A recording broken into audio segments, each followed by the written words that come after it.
miili ya hao au ndugu zao waliotoweka tangu hiyo siku ya vurugu. Wanasema imekuwa vigumu ku access ama miili au kuwapata hao ndugu zao. Pengine kauli ya serikali ni nini kwenye hilo? Lakini tume inafanya hiyo, pengine msemaji, tunaweza kupata idadi ya, kwa sababu vimezungumzwa vingi sana huko nje ya nchi na vyombo vya habari hivi vya kimataifa, wako wanaotaja idadi ya vifo, wako wanaotaja idadi mbalimbali. Serikali kwa sasa inaweza kutueleza uhalisia wa idadi? Asante Isiaka. Vijana, maelekezo ya Mheshimiwa Rais kwanza yameanza kutekelezwa. Wako ambao, na Mheshimiwa, nilipenda kuweka vizuri, Mheshimiwa Rais alielekeza wale vijana ambao DPP ataona walienda kwenye vurugu zile kwa kufuata mkumbo waachiwe, na hii kazi inaendelea kwa sababu wao watu walikuwa wengi. Inaendelea kufanya uchambuzi, na wale ambao uchambuzi unakamilika wanaachiwa na wanarudi majumbani kwao, na kazi itaendelea mpaka itakapokuwa imekamilika. Wananchi wanatafuta ndugu zao.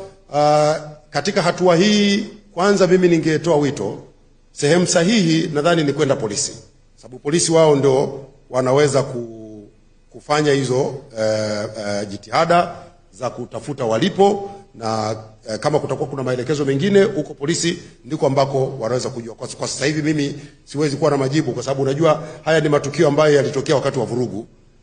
Tume inaendelea kufanya uchunguzi. Tume itakapokamilisha, pengine itakuwa imepata taarifa nyingi zaidi ambazo pia Watanzania watajulishwa. Ila katika hatua hii ni vizuri tukaendelea kwenye utaratibu wetu wa kawaida. Pale unapokuta jamaa yako hapatikani, basi unakwenda polisi. Mambo mengine tutaambiwa tume itakapokuwa imekamilisha kazi yake. Kuhusu idadi, hali kadhalika ni ngumu sasa hivi kusema ni idadi kiasi gani, kwa sababu tathmini inaendelea.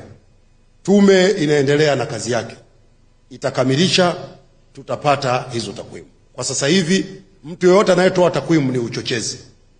Takwimu zinatakiwa zitoke kwenye vyanzo rasmi ambavyo vimezalisha takwimu hizo baada ya kufanya tathmini.